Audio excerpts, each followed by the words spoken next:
Today I'm going to show you how to create this popular double exposure effect in Photoshop.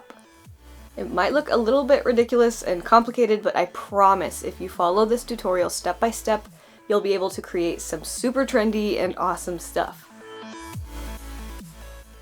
So here's an image of my adventure babe friend Chelsea. For double exposure effects, you'll ideally want to use a portrait of somebody on a blank background, like a white background. But I really liked the entirety of this image with the rocks and the mountains and clouds, and kind of figured Chelsea was dark enough on the light clouds, and it ended up working out really spectacularly. I start the same way I start every Photoshop project, by duplicating the background layer in case there are any mess-ups.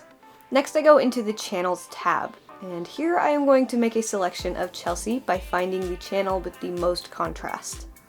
On this image it is the blue channel, so I take blue and I duplicate it.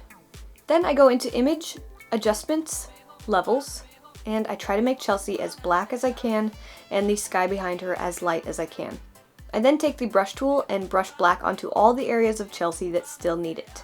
I'm doing all this black and white stuff because at the end of this short process, Photoshop will take a selection of only the dark areas, and doing it this way through the channels is much easier and faster than making a selection around everything with the pen tool.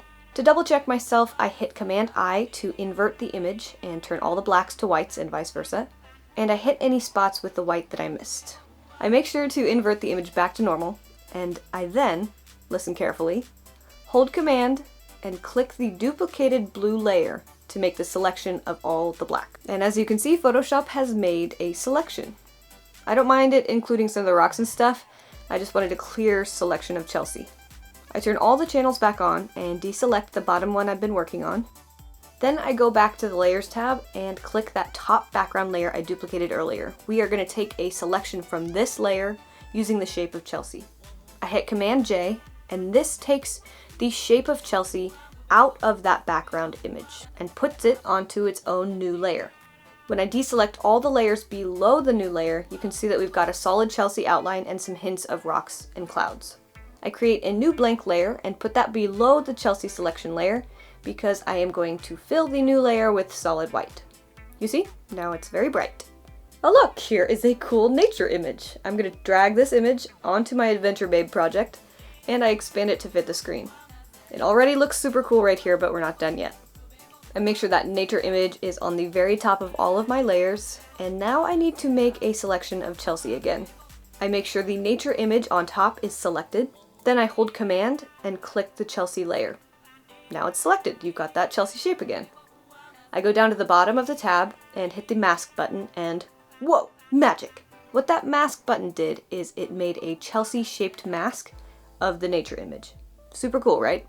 Next, I duplicate the Chelsea layer, just so that I have a duplicate later in case I mess up on the new one, and I drag that new duplicate to the very top of the layer box. I go to Image, Adjustments, Desaturation to turn her black and white, and then I add another mask. Though this mask is a little bit different from the last mask because we didn't create a mask of a selection, just a mask of the entire image.